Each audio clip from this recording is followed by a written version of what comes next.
Wakati mvua kubwa zikianza kunyesha nchini, Wizara ya Afya Zanzibar imewataka wananchi kuchukua tahadhari katika kujikinga na magonjwa mbalimbali ya milipuko kwa kuimarisha usafi wa mazingira kwenye maeneo wanaishi. Mratibu wa kitengo cha elimu ya afya kisiwani Pemba, Suleiman Fakihaji, ametoa kauli hiyo wakati akizungumza na wananchi wa shehia ya Wesha, ambapo amesema katika kipindi hichi cha mvua kumekuwa kujitokeza kwa magonjwa mengi yanayosababishwa na uchafuzi wa mazingira, hivyo jamii inapaswa kuwa makini katika kipindi hichi. Mvua ni neema. Inapoondoka mvua huwa inaacha maudhi madogo madogo. Sisemi shida, ni neema.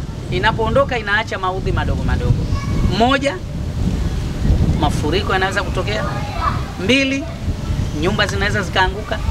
3, kunaweza kukazaliwa wadudu mbalimbali ambao wanaweza kuzalisha magonjwa ikiwemo mazalia ya mbu. Jengine, kusambaratika kwa maji mengi zaidi katika kipindi cha mvua, kokota mambo mbalimbali yakiwemo mapempas, yakiwemo na uchafu mwingine. Huo sasa, ikiwa hatukuwa na tahadhari, unarudi katika miili yetu.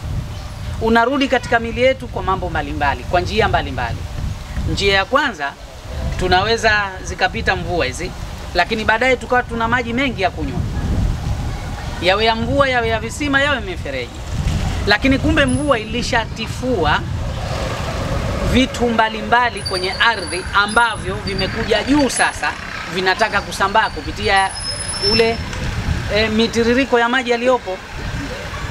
Moja kati ya mambo yanaweza yakaingia kwenye paipu zetu za maji safi na salama haya tunaokunywa.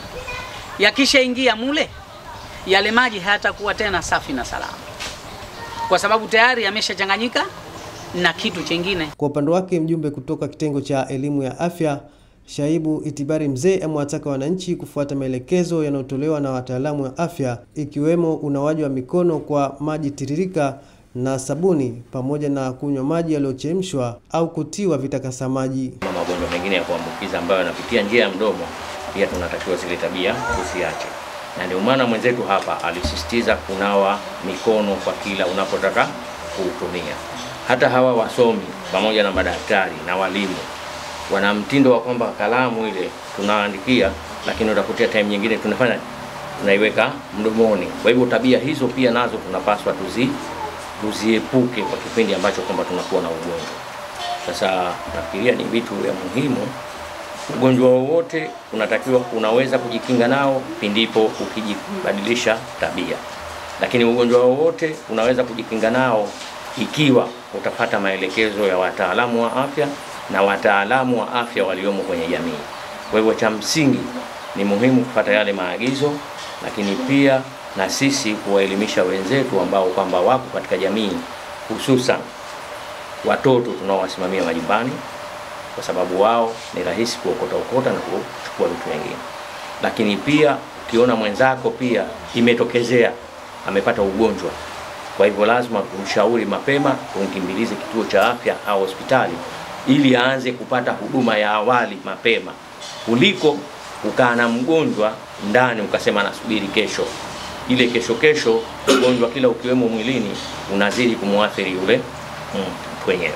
Kwa hivyo mtu tukipata ishara tu kwamba anaharisha au ana homa ana nini, ni muhimu zaidi tunashauriwa tuwakimbilie katika kituo cha afya. Kwa upande wao, wananchi hao wamesema elimu hiyo ni mwamko kwao na watafuata maelekezo ya wataalamu ili kujikinga na magonjwa hayo. Magonjwa haya ya mlipuko, kwa kweli tuzidi kufanya usafi katika mazingira yetu, kwa sababu uchafu ndio unaosababisha matatizo yote kutokezea, na uchafu tushaambiwa unazalisha mambo mengi, na tushaambiwa Uislamu ni usafi. Kwa hiyo tunatakiwa tudumishe usafi, na hatuingia peponi isipokuwa aliye usafi. Kwa hiyo tunatakiwa tuwe wasafi, viwili vyetu, mazingira yetu, watoto wetu.